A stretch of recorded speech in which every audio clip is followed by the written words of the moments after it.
अस्सलाम वालेकुम students, my name is Hafiza Zafar. Welcome to my YouTube channel view short lecture.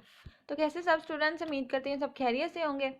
तो students, आज मैं आपके साथ फिजिक्स 101 का लेक्चर नंबर 21 ग्रेविटी जिसका नेम है और ये मिड एग्ज़ाम के सिलेबस में इंक्लूड है, वो मैं आज आपके साथ शेयर करने जा रही हूँ। ठीक है, इसमें कुछ बहुत ज़्यादा डेफिनेशन हैं हम इम्पोर्टेंट, और कुछ फार्मूलाज हैं, कुछ 2-3 क्विज़ हैं, वो आपने याद रखने हैं। ठीक हो गया। अगर तो आप मेरे चैनल पर न्यू है तो जल्दी से पहले चैनल को सब्सक्राइब कर दें, साथ में जो बेल आइकन पर ऑल का ऑप्शन आता है उस पर क्लिक कर दें। इससे ये होगा कि जितनी भी मैं लेक्चर की वीडियो अपलोड करूँगी उसका नोटिफिकेशन सबसे पहले आपके पास होगा और आपको सर्च करने की या ढूंढने की मेरे लेक्चर की कोई ज़रूरत नहीं पड़ेगी। ठीक हो गया। तो वीडियो को लाइक शेयर भी ज़रूर कीजिएगा। लेसन देख लेते हैं टाइम वेस्ट किए बगैर। ग्रेविटी फर्स्ट वाला पॉइंट है इसका, Newton law of universal gravitational state that Newton's law. काफ़ी ज़्यादा फिजिक्स में लॉ होते हैं, कॉलम्स लॉ, ओहम लॉ, जो लॉ, मतलब बहुत ज़्यादा लॉज होते हैं। जैसे हमने वो पीछे पढ़ा हुआ है Newton first law, second law, third law. ठीक है, तो यहाँ पे न्यूटन्स है, ये जो ऐसे डाला हुआ ना इसका मतलब का। ठीक है, न्यूटन्स यानी न्यूटन्स का, Newton's law of universal gravitation state. अगर आपको क्वेश्चन आ जाता है डिफाइन या स्टेट न्यूटन ग्रेविटेशन लॉ, ठीक है, या state Newton law of universal gravitation state, ठीक है, इस तरह का कुछ भी आ जाता है तो आपने ये बताना है कि Newton law of universal gravitation state that, ये क्या बयान करता है। न्यूटन का जो ग्रेविटेशनल लॉ है वो क्या बयान करता है। स्टेट का मतलब होता है बयान करना। ठीक है, that the force of attraction, attraction की जो फोर्स होती है बिटवीन टू मैसेज के दरमियान, मतलब मैस M1 एंड M2। ठीक हो गया, वो क्या है, कैसे इसको शो करते हैं। F directly proportional to M1 M2 divided by R square. ये देखिए वो कह रहे हैं कोई भी टू बॉडीज़ हैं, जो कोई भी टू मैसेज हैं, एक मैस 1 है यानी M1 जिसको बोल दिया, दूसरे का M2 सेकंड वाला मैस। ठीक है, तो इन दोनों के दरमियान जो फोर्स की अट्रैक्शन उन्होंने इधर रख दी, F स्टार्टिंग में लगा दिया, ये फोर्स ऑफ अट्रैक्शन होगी और directly proportion to M1 M2 के टू मैसेज हो गए और डिवाइडेड बाय R के उनका रेडियस या डिस्टेंस जितना भी उन्होंने तय किया होता है अपनी वेलोसिटी के साथ। ठीक है, तो जब आपको आता है describe about Newton's law of universal gravitation, तो आपने ये सिंपली राइट लिख देना है कि आपको याद होना चाहिए Newton law of universal gravitation state that the force of attraction between two masses M1 and M2 is F directly proportional to M1 M2 divided by R square and is directly along the line joining the two bodies. और ये directed होते हैं किसके, जो line join की होती है two bodies में। ठीक हो गया, ये आपका शॉर्ट क्वेश्चन आ सकता है और ये ज़रूरी भी है, आपने याद रखना है। Putting in a constant of proportionality. अब देखेंगे प्रोपोर्शनैलिटी का साइन जब ख़त्म करना हो तो कोई भी हम जो है अपना यहाँ पे लेटर यूज़ करते हैं। जैसे प्रीवियस लेक्चर में था कोई प्रोपोर्शनैलिटी कांस्टेंट का, वहाँ पे हमने के पुट किया था, लेकिन यहाँ पे ग्रेविटी के बारे में पढ़े तो यहाँ पे ग्रेविटी के लिहाज से अगर देखा जाए तो यहाँ पे हम जी पुट करेंगे। ठीक हो गया, पुटिंग इन अ कांस्टेंट। अब ये F directly proportion M1 M2 divided by R square, इसको कैसे सॉल्व किया, F वैसे का वैसे आ गया। ठीक है, और प्रोपोर्शनलिटी का साइन खत्म करके इक्वल लगा के उसके आगे जी लगा दिया। ठीक है, ये हम क्या करते हैं, ये साइन ज़रूर लगाते हैं जब प्रोपोर्शनलिटी का साइन ख़त्म करते हैं। उसके बाद M1 M2 divided by R square, ये सेम वैसे ही आ गया। क्लियर हो गया यहाँ तक। उसके बाद देख लेते हैं, now let's be a bit careful of the direction of the force. अब हम जो है डायरेक्शन की फोर्स की बात करते हैं कि किस तरह से फोर्सेस अपनी डायरेक्शन चेंज करती हैं, पॉजिटिव और ऑपोजिट होती हैं एक दूसरे की। ठीक है, looking at the diagram below, ये आपको डायग्राम शो हो रही है ना, नज़र आ रही होगी। ठीक है, तो वो कह रहे हैं कि looking at the diagram below F21 force on M2 by M1, एक F21 वाली फोर्स है, मतलब टू फोर्सेज हैं, F दोनों नज़र आ रहे होंगे आपको, शो हो रहे हैं। ठीक है, एक F12 है, एक F21 है, उन्होंने नेम रख दिए, एक फोर्स का नेम उन्होंने F21 और दूसरे का F12 रख दिया, लेट्स सपोज। ठीक हो गया, तो जो F20 वाली फोर्स है वो क्या बता रहे हैं कि इक्वल्स टू है force on M2 by M1, M2 पे फोर्स लगा रही है किसके ज़रिए, M1 के ज़रिए, बाय M1 के ज़रिए। ठीक है, और F12 जो है फोर्स लगा रही है किस पे, M1 पर बाय M2 के ज़रिए। मतलब टू मैसेज पड़े हुए हैं, फर्ज करेंगे एक फर्स्ट वाली बॉल है, ये सेकंड वाली बॉल है। ठीक है, अब ये जो उन्होंने ब्लू वाले लगाए हुए हैं ना एरो, इसका मतलब क्या है कि ये जब आपस में दोनों कोलाइड करेंगी, मिलेंगी, ठीक है, तो ये फिर कोलाइड करने के बाद अपनी डायरेक्शन चेंज कर लेंगी। ठीक है, ये वाली जो बाल है दूसरी साइड पे चली जाएगी, ये दूसरी साइड पे चली जाएगी। तो ठीक हो गया, मतलब ये टकराएंगे तो आपस में कोलाइड तो करेंगे, लेकिन ये क्या हो जाएगी, इनकी डायरेक्शन ऑपोजिट हो जाएंगी, एक दूसरे से टकरा के ये बैकवर्ड हो जाएंगी, पीछे चली जाएंगी। ठीक हो गया, ये नहीं कि सेम डायरेक्शन रहेगी। लेकिन ये देखें, जैसे ये नीचे वाला एरो है, एरो आपको शो हो रहा है ना, जहाँ पे आर लिखा हुआ है, मतलब उनका डिस्टेंस है एरिया से।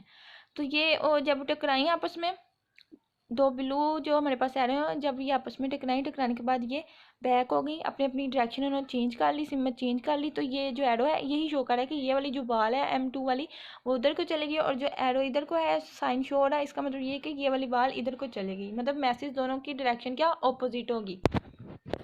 ठीक हो गया, ये आपको ब्लू और ब्लैक साइन का भी मैंने कंसेप्ट क्लियर करवा दिया है। ठीक हो गया, तो अब देख लेते हैं force on M1 by M2 F12 is equal to F21, मतलब जितनी फोर्स उधर है उतनी ही इधर लग रही है, जो कि इक्वल्स टू है F के टोटल फोर्सेस के by Newton third law. Newton के थर्ड लॉ के मुताबिक क्या था, न्यूटन का थर्ड लॉ यही था कि जो फोर्सेस होती हैं वो एक दूसरे के ऑपोजिट डायरेक्शन में मूव करती हैं। ठीक हो गया, तो ये देखें F12 is equal to minus F21। अब यहाँ पे माइनस का ऑप्शन क्यों आया, क्यों साइन आया, देखें बिकॉज के इन दोनों ने, मतलब ये जो दोनों मैसेज थे, इन्होंने अपनी डायरेक्शन चेंज कर ली थी। ठीक हो गया, इस वजह से जब वो डायरेक्शन चेंज कर ली तो एक जो है इसके साथ उन्होंने माइनस का साइन लगा दिया, और जिसके साथ कोई साइन नहीं होता जैसे F12 है, इसके साथ पॉजिटिव का साइन है, मतलब प्लस का साइन है।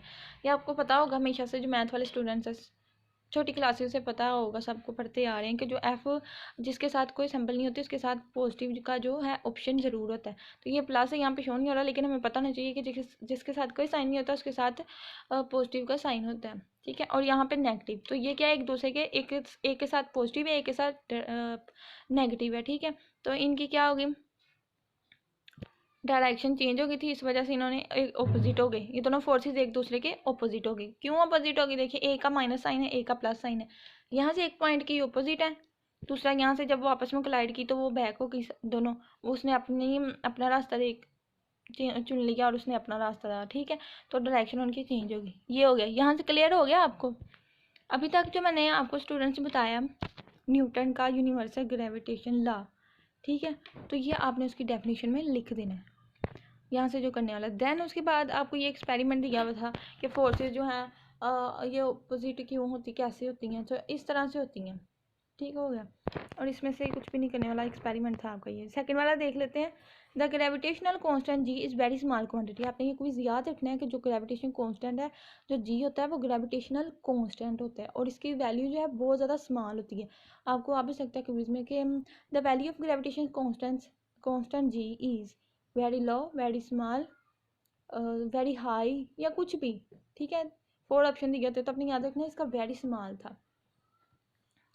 And needs a very sensitive experiment, और इसको बहुत ही ज़्यादा सेंसिटिव एक्सपेरिमेंट की ज़रूरत पड़ती है। An early experiment to find G involve suspending 2 masses and measuring the attractive force. एक जो अर्ली एक्सपेरिमेंट होता है जी को फाइंड करने के लिए, अब हमें क्या करना चाहिए, अगर हमने ग्रेविटेशनल कांस्टेंट जो है जी, अगर हमने जी फाइंड करना है, ठीक है, तो कैसे फाइंड करेंगे, 2 masses, सस्पेंडिंग 2 masses। अब ये डायग्राम है, इसे आपको शो हो जाएगा, सब आपको कुछ समझ आ जाएगी। ये डायग्राम को शो हो रही है, ये कुछ स्लोप सी बनी हुई है, इसके साथ ये एक थ्रेड सा, ठीक है, थ्रेड सा भी शो हो रहा है आपको, धागा नुमा, और उसके बाद ये 2 masses है जिसपे M बड़ा भी शो हो रहा है और छोटे भी हो रहे हैं। ठीक है, साथ में कुछ मिरर लाइक बना हुआ है, और स्केल है, और एंगल है कि कितने एंगल पर जो है एक दूसरे से डिस्टेंस पे हैं। अच्छा, यहाँ से पढ़ लेते फिर आपको समझ आ जाएगी। ये भी मैंने डायग्राम का ओवरऑल आपको बताया कि ये क्या क्या चीज़ें हैं सारी इसमें। ठीक है, अच्छा, अगर हमने कांस्टेंट जी फाइंड करना है, ठीक है, तो कैसे फाइंड करेंगे, देखते हैं। From the figure you can see that is gravitational torque is two. अब अपने ग्रेविटेशनल टॉर्क का फार्मूला याद रखना है, 2 बाहर होता है, जी मतलब जी कांस्टेंट, M स्मॉल वाला मैस, M बड़े वाला मैस, ठीक है, जो उसका टोटल मैस होता है फाइनल, और R स्क्वायर उसका रेडियस या डिस्टेंस जो भी, और L उसकी लेंथ, और बाय 2 मतलब L डिवाइडेड बाय 2 लेंथ, और डिवाइड उसको 2 से कर देना। जिसका फार्मूला आपने याद रखना है, from the figure you can see that is gravitational torque is. जो ग्रेविटेशनल टॉर्क है वो ये है, मतलब देखिए ना, यहाँ पे स्मॉल है M और बिग M आपको दोनों नज़र आ रहे हैं, वो पुट कर देंगे। उसके बाद R स्क्वायर उन्होंने लगा दी जितना भी रेडियस, ठीक है, कुछ उन्होंने मेंशन नहीं की हुई चीज़ें डायग्राम में। तो ये है ग्रेविटेशन टॉर्क का फार्मूला, ये अपने याद रखना है। अ थ्रेड प्रोवाइड, एक जो थ्रेड है वो क्या प्रोवाइड कर रहा है, द रिस्टोरिंग टार्क, टार्क इसको इस तरह से शो किया जाता है के और साथ में थीटा, थीटा इसको बोलते हैं यानी एंगल, ठीक हो गया। The deflection theta can be measured by observing the beam of the light reflected from the small mirror. अब ये आपने याद रखना है कि जो डिफ्लेक्शन एंगल, ये थीटा जो इसको एंगल बोलते हैं, इसको मेजर किया जा सकता है क्या, ऑब्जर्व करने से, beam of the light, light की एक बीम, ठीक है, फ्रॉम द स्मॉल मिरर, एक छोटे से शीशे से। In equilibrium the torque balance, equilibrium में अगर देखा जाए तो टॉर्क का क्या बैलेंस होता है, ये अपने याद रखना है, जी एम, फिर स्मॉल एम मतलब लार्ज और स्मॉल एम, देन एल उसकी length divided by R square is equal to ये टॉर्क, ठीक होगा। ग्रेविटेशनल टॉर्क इसको बोलते हैं, ये इसका साइन है के और साथ में ये जो थीटा एंगल बना हुआ है जाविया, ठीक है। उसके बाद हेंस जी ये ग्रेविटेशन कॉन्स्टेंसी क्या, how to find the torque, किस तरह से हम टार्क को फाइंड कर सकते हैं, it can be found from observing the period of free oscillation, oscillation का ये फार्मूला कि इस तरह से हम जो है टार्क को फाइंड कर सकते हैं, ये पुट करके उसके बाद विद आई क्या होता है, इम्पल्स, इम्पल्स की डेफिनेशन आपको मैंने पढ़ाई हुई है लास्ट प्रीवियस लेक्चर्स में, M L square divided by 2, मैं एम से मैस उसका जितना होगा, एल जितनी उसकी लेंथ होगी उसका स्केयर रूट लेके दोनों को मल्टीप्लाई करके डिवाइडेड बाई 2, तो जो आंसर आएगा वो उसका इम्पल्स हो जाएगा। द मॉडर्न वैल्यू इस जी, आपने जो इम्पोर्टेंट इस पूरे टॉपिक में, जो सेकंड वाले पूरे टॉपिक में जो चीज़ याद रखने वाली है ना students, just only G is equal to the modern value of G, G क्या है, ग्रेविटेशनल कांस्टेंट, तो जी की वैल्यू मस्ट है कि आपको क्विज में आ सकती है, ठीक है। तो मॉडर्न वैल्यू क्या होती है जी की, ग्रेविटेशन कांस्टेंट की 6.67259 मल्टीप्लाई 10⁻⁻11 न्यूटन मीटर स्क्वायर के पर किलोग्राम स्क्वायर, आपने ये इसका यूनिट भी याद रखा है कि न्यूटन मीटर स्क्वायर पर किलोग्राम स्क्वायर, ठीक है। तो ये आपने मस्ट ये नहीं भूलनी है आपने, मैं आपको बार बार कह रही हूँ कि ये जो मॉडर्न वैल्यू है जी की आपने वैल्यू नहीं भूलनी, आपको फार्मूला मतलब आपको कोई अगर न्यूमेरिकल भी आ जाता है तो आपको पता होना चाहिए कि जी की वैल्यू क्या होती है, वहाँ पे मोस्टली जी की वैल्यू नहीं देते, ठीक है, वो कहते हैं कि जी फाइंड करें, आम सी बात है, ये स्टूडेंट्स को पता होना चाहिए कि जी की वैल्यू क्या होती है, तो जी की वैल्यू यही है, आपने इसको याद रखनी, जी मीन्स ग्रेविटेशनल कॉन्स्टेंट। क्लियर हो गया स्टूडेंट, यहाँ पे आपने बस ये ज़्यादा याद रखने वाली चीज़ है, अगर आप खुद एक बार इसको मज़ीद पढ़ेंगे तो आपको समझ आ जाएगी, और इसमें कुछ भी ज़्यादा ज़रूरी नहीं है, जो था मैंने बता दिया आपको।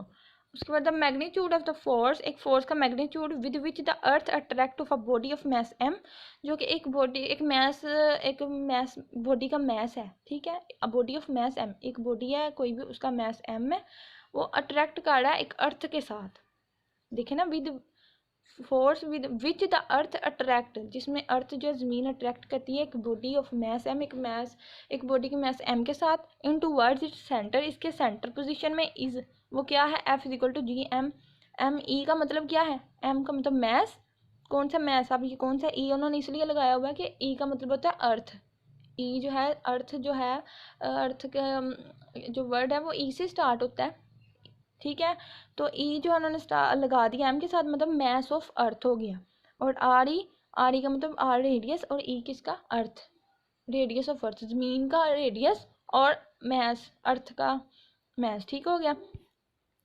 फिर आर ई की वैल्यू अपने याद रखनी है, क्या, रेडियस ऑफ अर्थ, जो अर्थ का जो रेडियस है उसकी वैल्यू क्या है, 6400 kilometre is the radius of the earth, and M E मतलब मैस ऑफ अर्थ, ये आपने चीज़ें याद रखनी है, ये आपको भी इसके लिए बहुत ज़्यादा ज़रूरी है, ठीक है, कि जो हमारे पास आ रही है उसकी वैल्यू कितनी थी, 6400 किलोमीटर, मतलब 6400 किलोमीटर, ठीक हो गया। उसके बाद आ जाए, the material does not matter, iron wood leather it is all feel the force in proportion to their mass, if the body can fall freely, यहाँ से भी एक वीज़ा कि अगर एक बॉडी फ्रीली तौर पर फॉल कर रही है, ठीक है, without any hesitation, without any problem, वो क्या कर रही है कि फ्रीली फॉल कर रही है, देन इट विल एक्सेलरेट, तो ये क्या होगी, एक्सेलरेट होगी, ये एक विज़ा बन गया आपका, ठीक है। उसके बाद so F is equal to m g is equal to G M, M E is equal to R E, ये सारे क्या मैंने आपको बता दी, जी क्या होता है, ग्रेविटेशन कांस्टेंट होता है, एम जो है वो जो स्मॉल मैस होता है हमारा, कम मैस, और जो एम ई क्या हो गया, कम मैस नहीं सॉरी, मैं एम जो है मैस ही होता है, और एम ई मतलब मैस ऑफ अर्थ, जो ज़मीन का मैस है, और आर ई रेडियस ऑफ अर्थ, ठीक हो गया स्टूडेंट्स। जो यहाँ से करने वाली चीज़ है आपने यहाँ से याद रखनी है, आर ई की वैल्यू क्या होती है, ठीक है, देन उसके बाद अपनी याद रखनी कि जब कोई बॉडी फ्रीली तौर पर फॉल करती है तो वो एक्सेलरेट होती है, ठीक होती है, ठीक हो गया। उसके बाद हाँ जी, बस इसमें से और कुछ भी नहीं है। अच्छा, उसके बाद we measure g the acceleration due to the gravity as 9.8 metre per second. The acceleration due to gravity, gravity एक एक्सेलरेशन अलहदा से होता है, ठीक है। लेकिन जो ग्रेविटी की वजह से, ड्यू का मतलब होता है ड्यू टू की वजह से, ठीक है। तो ड्यू टू ग्रेविटी, ग्रेविटी की वजह से जो एक्सेलरेशन होता है वो 9.8 मीटर पर सेकेंड होता है, मीटर पर सेकंड स्क्वायर, ये आपने याद रखना है। ये क्योंकि जो एक्सेलरेशन ग्रेविटी की वजह से होता है वो क्या उसकी वैल्यू क्या होती है 9.8 मीटर पर second. From this we can immediately deduce the earth mass. अब अर्थ मैस अगर हमने फाइंड करना तो उसका फार्मूला ये है जी, मतलब ग्रेविटेशन कांस्टेंट स्मॉल वाली वैल्यू उसकी, उसके बाद आर ही अर्थ का रेडियस, उसका स्क्वायर लेंगे, फिर डिवाइडेड बाय उसके ग्रेविटेशन कांस्टेंट की वैल्यू क्या थी वो मैंने आपको बताई हुई है, ठीक है। इन सबको जब मल्टीप्लाई और डिवाइड करेंगे तो बाद में ये वैल्यू आ जाएगी। मतलब टोटल जो अर्थ का मैस होता है उसको हल करने से क्या क्या वैल्यू निकलती है 5.97 मल्टीप्लाई 10⁻24 किलोग्राम। ये आपने याद रखनी वैल्यू। उसके बाद वॉल्यूम ऑफ अर्थ, अर्थ का जो वॉल्यूम होता है उसका फार्मूला क्या है ये देखें, ये 4/3 पाई आर ई का क्यूब। इन सबको मल्टीप्लाई करने से, डिवाइड करने से हमारे पास mass volume of earth, earth volume का अर्थ आ जाता है, अर्थ का वॉल्यूम आ जाता है, ठीक है, सॉरी, ठीक है। 1.08 मल्टीप्लाई 10⁻21 मीटर क्यूब, ये आपने याद रखनी है। उसके बाद density of the earth, density का ये वाला साइन होता है ये पी फॉर्म में, ठीक है। और ई जो है अर्थ, ठीक है। डेंसिटी ऑफ अर्थ, एक अर्थ की क्या डेंसिटी होती है equal to V E divided by M E. इनको मल्टीप्लाई करने से हमारे पास ये आंसर है। So this is 5.462 times greater than the density of water and tell us that the earth must be quite dense inside. अच्छा, यहाँ पे आपसे जो अगर करने वाला जो है ना क्विज़ है सारे, यहाँ आपको छोटी छोटी वैल्यूज़ दी जाएंगी, आपको बोला जाएगा कि डेंसिटी ऑफ अर्थ फाइंड करें, मास ऑफ अर्थ फाइंड करें, ठीक है, अर्थ का वॉल्यूम फाइंड करें। तो आपको ये फार्मूले आते होंगे स्टूडेंट्स, तो आप ये जो फाइंड कर सकेंगे, ठीक है। बाकी अपने इसके फार्मूले याद रखने हैं और इनकी टोटल्स वैल्यू याद रखनी है। क्लियर हो गया? ठीक हो गया। अब मैं आपको अगेन बता देती हूँ, थर्ड वाला पॉइंट है, उसमें आपने रेडियस ऑफ अर्थ की वैल्यू याद करनी कि ये किसके इक्वल होता है, 6400 किलोमीटर होता है। देन आपने याद रखना है कि इट कैन बी फ्रीली, कोई भी बॉडी फ्रीली तौर पर फॉल कर सकती है। देन इट विल एक्सेलरेट, जब वो एक्सेलरेट होती है, ठीक है। उसके बाद यहाँ पे M E mass of earth, volume of earth, density of earth, इन सब की वैल्यू मैंने आपको बताई है टोटल कितनी होती है। और उसके बाद मैंने आपको क्या किया है, फार्मूलेस बताए, इनके आपने फार्मूलाज याद रखने हैं। ठीक हो गया? क्लियर हो गया? इसके मज़ीद भी अगर आपको कोई समझ ना आई हो तो आप जो है कमेंट बॉक्स में पूछ सकते हैं, अदरवाइज़ मैंने बहुत अच्छे से समझा दिया, वर्ड टू वर्ड भी ट्रांसलेट कर रही हूँ और वैसे कंसेप्ट भी आपके क्लियर करवा रही हूँ, ठीक है। अब फोर्थ वाला देख लेते हैं। Gravitation potential is an important quantity, it is a work done in moving a unit from infinity to a given point R and equals V into R is equal to minus C M R. Proof, अब उन्होंने ये नीचे उसको हल करके दिया हुआ है सारा। अब याद रखना है कि जो ग्रेविटेशन पोटेंशियल होती है वो एक इम्पोर्टेंट क्वांटिटी है, ठीक है।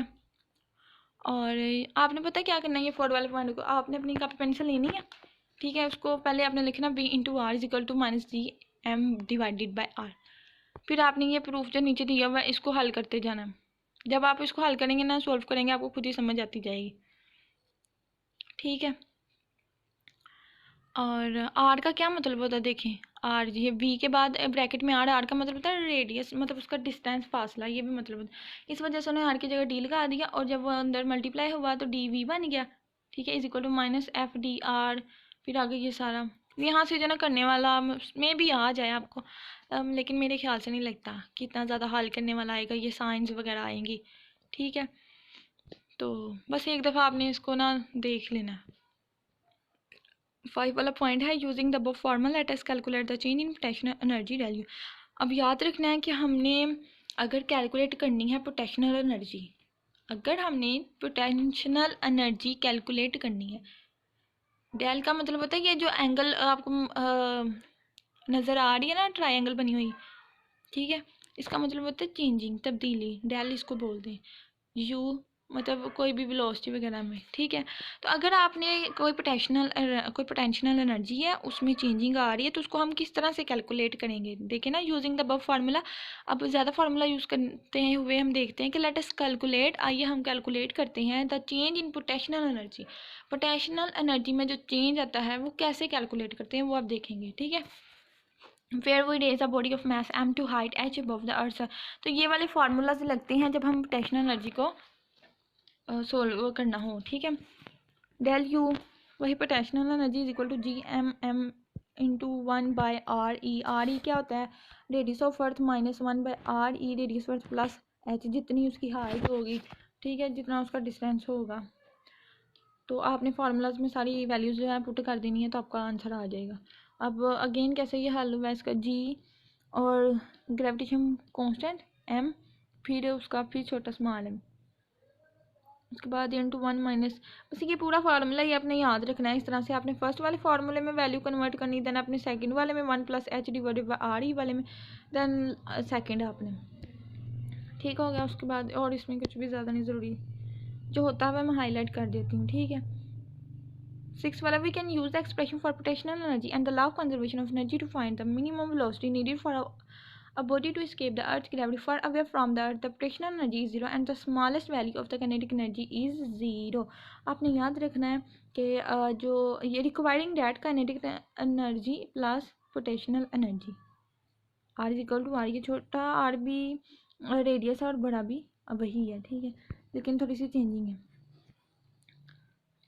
ऐसे भी तो हो सकता है ना कि एक न्यूमेरिकल में वो 2 रेडियस दे दें, ठीक है, 2 मैसेज हों, 2 ही वेलोसिटीज हों, 2 ही रेडियस होंगे फिर, ठीक है, इसलिए उन्होंने ये ऐसे एक स्मॉल एक बिग लगाया हुआ। और ये लास्ट में देखिए 0 + 0 मतलब दोनों की मतलब काइनेटिक एनर्जी और पोटेंशियल एनर्जी दोनों की वैल्यू जो है 0 ही है। यहाँ से कुछ ज़्यादा ज़रूरी नहीं करने वाला, अदरवाइज आपने इसको एक दफ़ा देख लें। बाकी ये जो VE लिखा हुआ है इसका क्या है, वो 11.2 किलोमीटर पर सेकेंड, ये इसकी अपनी वैल्यू याद रख लेनी है, ठीक हो गया। उसके बाद देखिए सैटेलाइट्स प्रॉब्लम क्या होती है। Satellites is in circular orbit, एक ऑर्बिट में एक सर्कुलर क्या होता है, सर्कुलर जो गोल फॉर्म होती है दायरा की भी, ठीक है।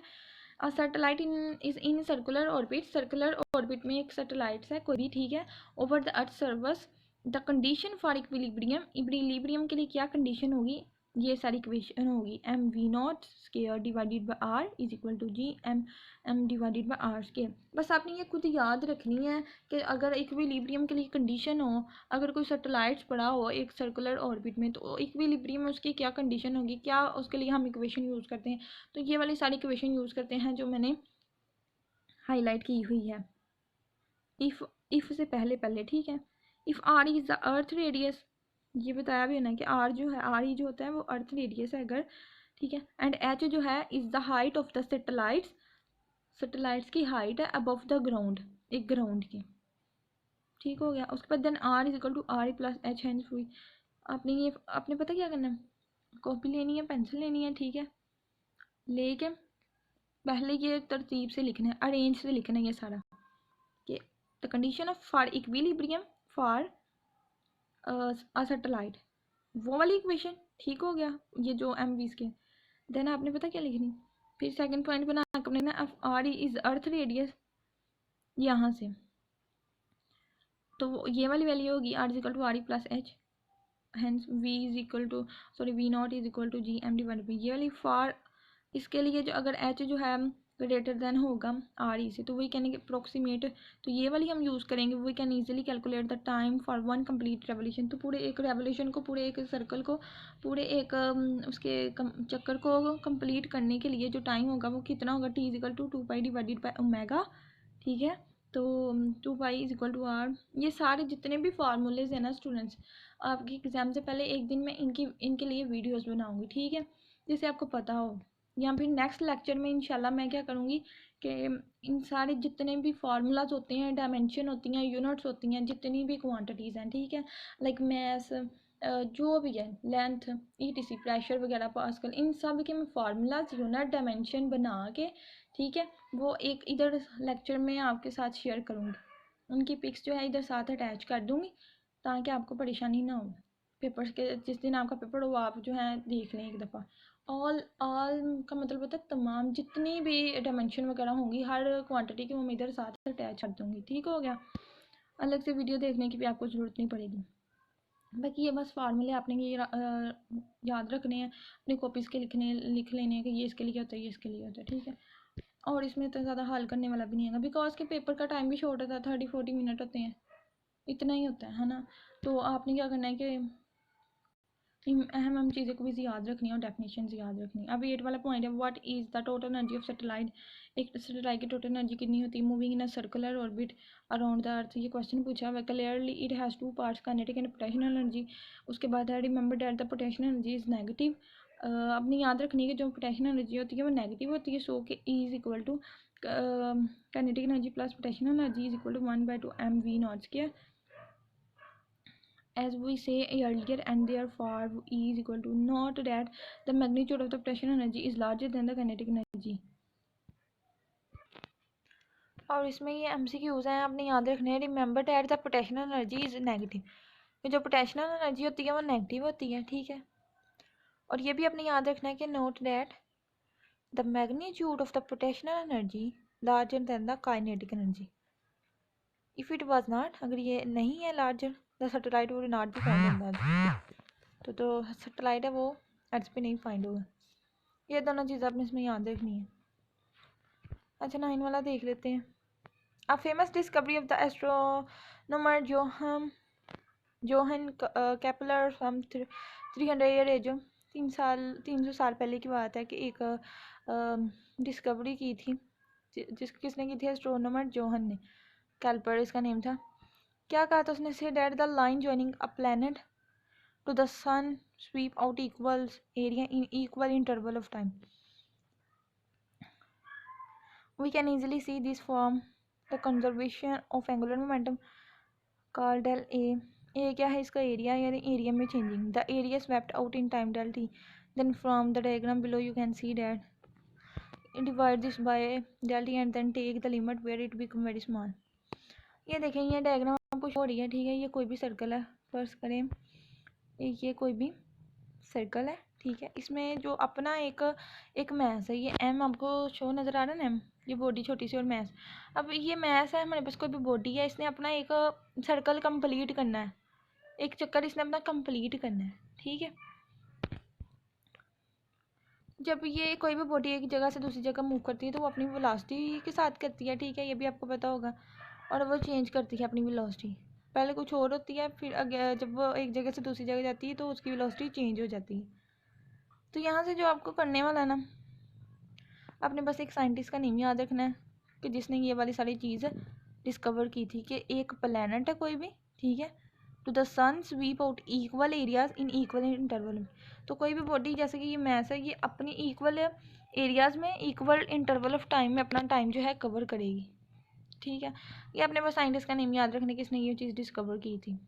बाकी आपने ये फार्मूला देख लेना, बहुत ईजी है। और हाँ जी, बस यही अपने साइंटिस्ट का नेम याद रखना है। आज का लेक्चर दूसरे लेक्चर्स की तरह इतना ज़्यादा इंटरेस्टिंग नहीं था। ठीक है, लेकिन मैंने पूरी कोशिश की है कि आपको इसकी समझ आ जाए। मैंने पूरी बेस्ट करने की कोशिश की है इधर के मैं आपको समझा सकूँ, आपके कंसेप्ट क्लियर करवा सकूँ। ठीक है, होप्स हो कि आपको समझ आ गई होगी। तो अगर तो मेरे चैनल पर न्यू है और इसको सब्सक्राइब भी चैनल को ज़रूर कर दें। ठीक है, और भी क्योंकि इससे आपका ही फ़ायदा होगा। मैं जितनी भी मज़ीद लेक्चर अपलोड करूँगी उसका नोटिफिकेशन आपको आ जाएगा। और इसको लाइक शेयर भी ज़रूर फ्रेंड के साथ कीजिएगा। और मिलते हैं नेक्स्ट लेक्चर में, तब तक अपना बहुत ज़्यादा ख्याल रखिएगा और मीट की अच्छे से तैयारी करेंगे। बेस्ट ऑफ लक स्टूडेंट्स, अल्लाह हाफिज़।